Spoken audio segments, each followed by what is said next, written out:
Hello and welcome to the Praying Wife podcast. I am your host, Corinne Cash, and thank you so much for joining me on another episode here at the Praying Wife. And last week we spoke about watching out and being cautious for those snakes in your garden. And if you missed it, I encourage you to please go back and listen to it, whether you are watching us on YouTube. The video is on there for you to see, or if you are joining us in audio land, I love to call it.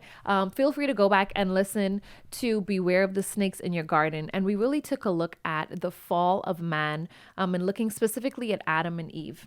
And as I was prayerful about what God wanted me to talk about today, I landed on God's plan for marriage. And we live, as we all know, unfortunately, in a broken and fallen world. And so the idea of marriage has gotten very convoluted, very twisted over the years. And it seems like it's only getting worse. So I felt like it was important for us to go back and remind ourselves exactly of what God's intent was when he established marriage. Now, I know this video might get a lot of interesting comments, or you may have your own opinion on it, especially as I said before, because we've gotten marriage so twisted, and we've formed our own ideals of what it is, what it looks like, who it applies to, when we can and cannot kind of throw it in the garbage. So I'm hoping that you're blessed today, as the Spirit of the Lord speaks through me as I speak to you today. And so I think it's important if we go all the way back to the beginning and we find ourselves yet again in Genesis. And this is where we see the first account of a man and a woman. Let's start there. When God created us, male and female, this is where we see the first unified unity of a marriage that came together. God's intent from the beginning and to this day is that a marriage is between a man and a woman coming together in holy, we call it now holy matrimony. Now, you may have your opinions on that, I am very sure.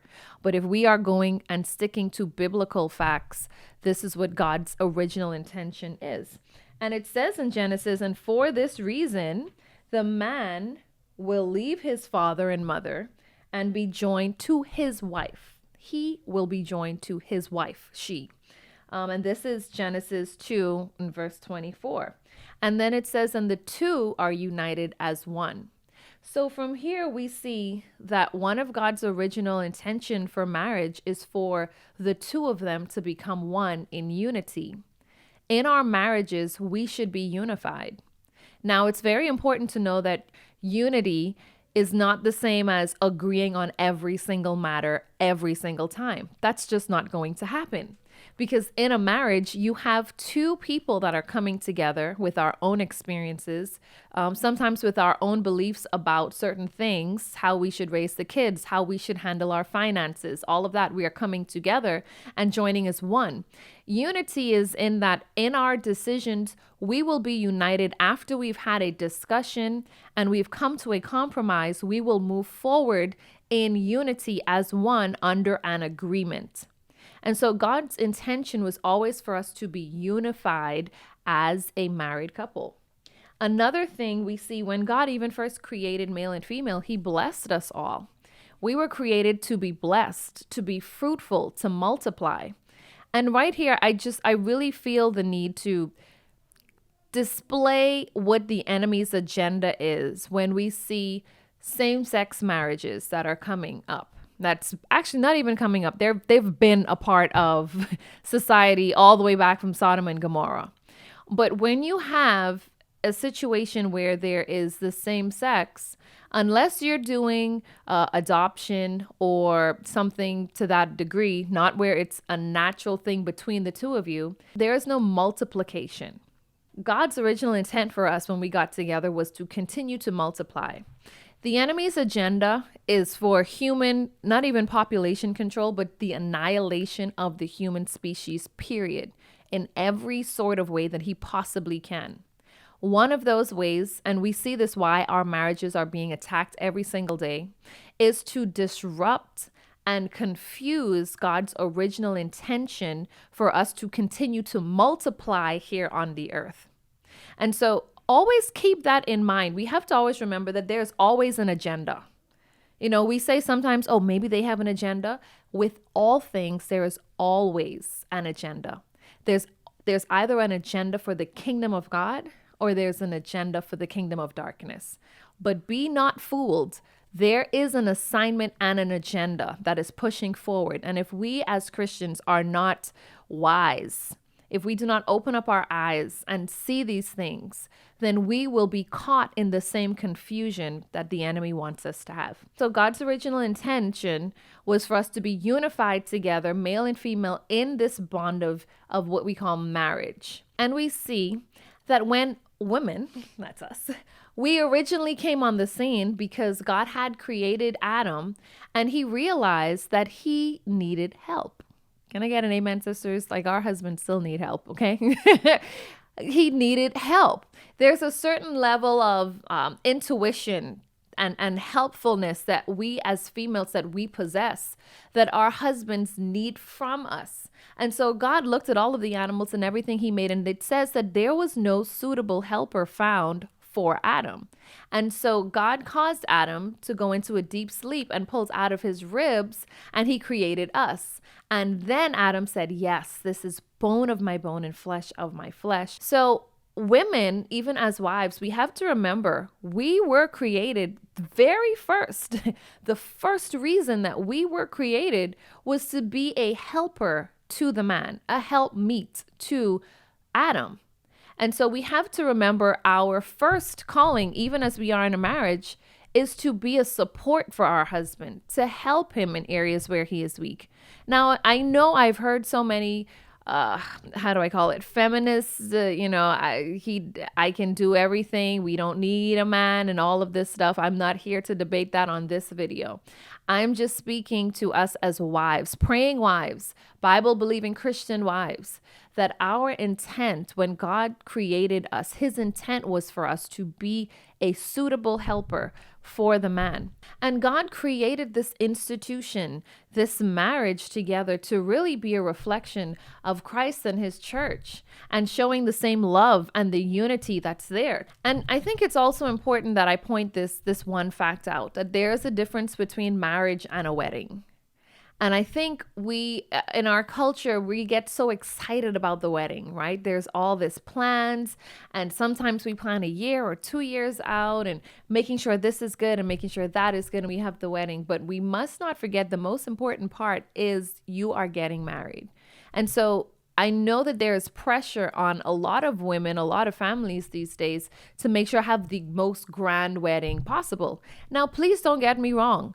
If you want to have a grand wedding, go and do your thing. Okay. We had a lovely wedding. I am not saying that there's anything wrong with having a wedding, but I'm saying what's the important part of that special day is when you get married to your spouse.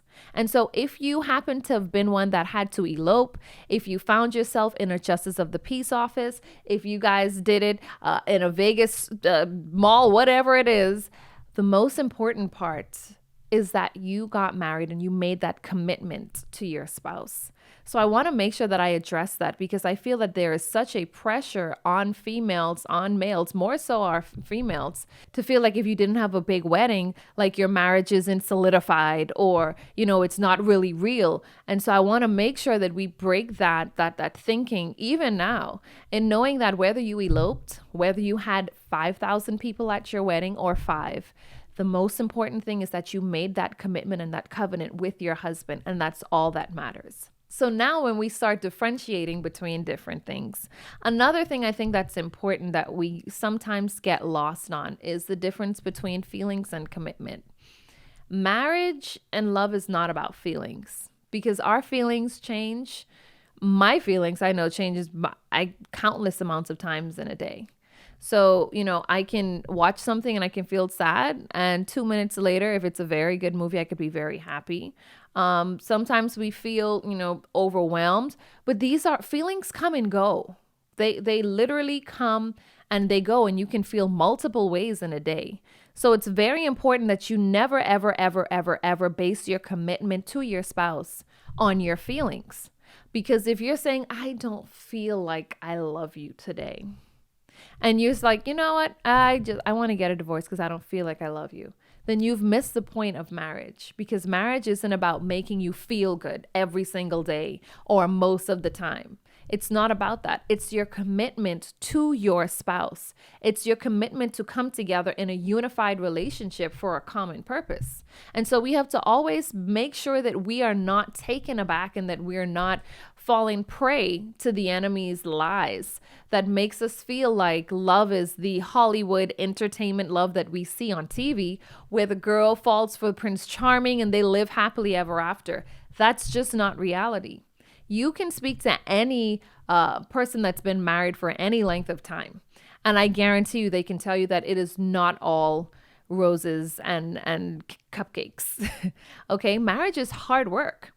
It is, because it takes, as the Bible asks us to submit, it takes a level of submission. It takes respect. It takes love. It takes forgiveness. Because again, we're all flawed human beings. And we have two flawed human beings coming together to try to make this thing work.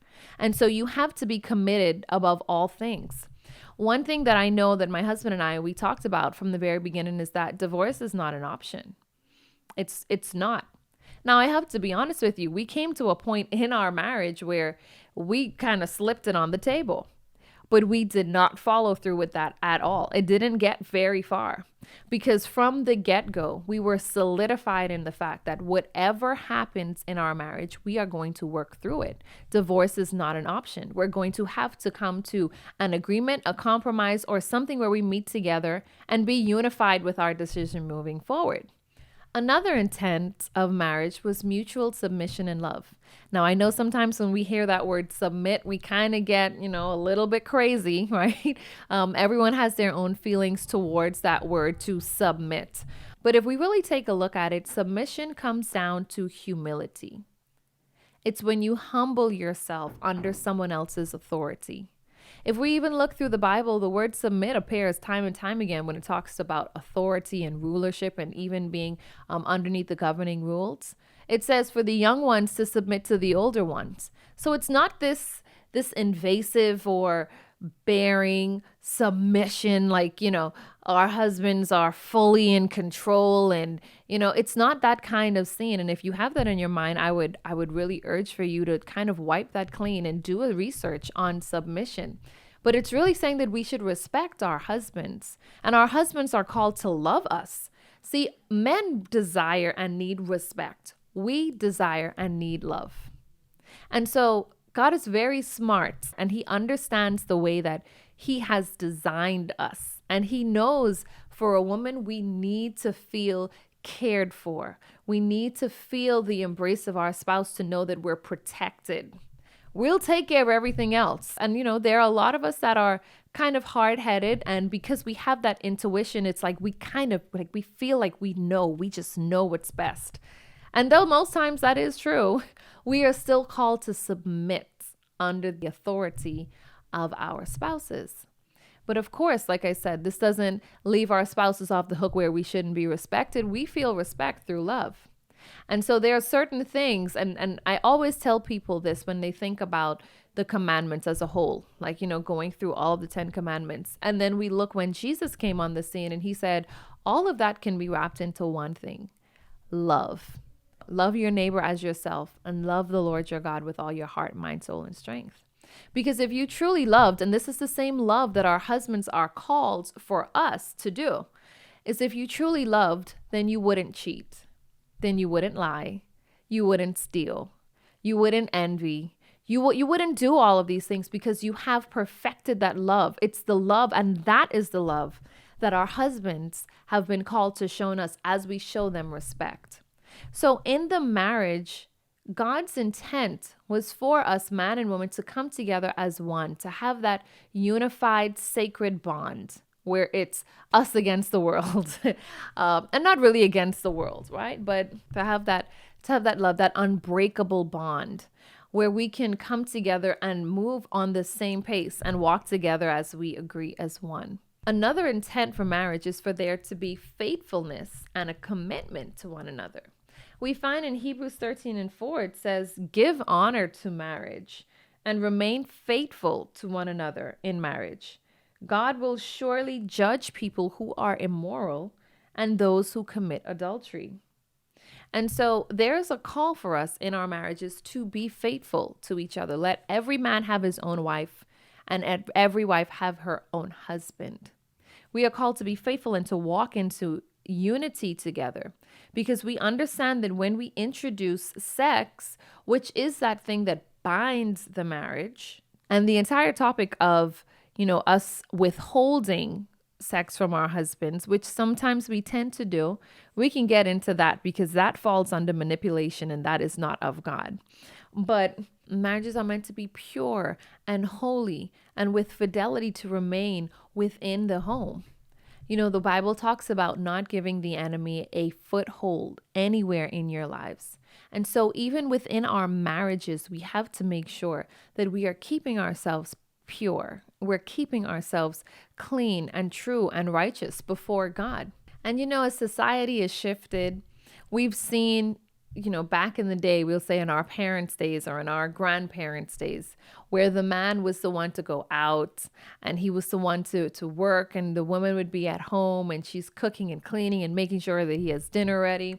And we've seen a shift from that where both male and female, they are working outside the home. And I always tell everyone, do what works for your family. You are not called to look like anyone else, but you are called to be unified together. So whether you guys decide to share responsibilities of the home, whether you guys decide that wife takes 100% housework and husband takes 100% of working and bringing home the bacon, as they call it, what works for your family? Don't feel judged.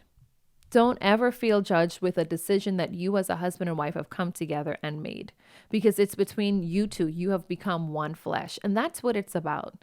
Our intent is really to become one flesh and working together to bring glory and honor to God, even within your marriage, because then you are to raise godly children in the ways of the Lord. And then they have children, and we pass on from generation to generation the wills and intent and desires of the Lord our God and what we're called to do here on earth. And so I hope that this has been a blessing for you. I feel like we've only scratched the surface, really, when we start to talk about the intention of a marriage. And I'll probably do a part 2 of this so that we can continue on next week. You can visit us online at theprayingwife.com. We're on all the social media platforms at The Praying Wife Circle on Facebook. We have our own private Facebook group and chats, and there's just a lot of ways that you can get connected. Also, subscribe to The Praying Wife now on YouTube. We're excited about that. And leave us some comments and let us know what you think about the video and what you've been taught about marriages as you've been growing up, or even as you are in your marriage today. I look forward to hearing from you soon. And until next time, this is Corinne Cash. God bless you.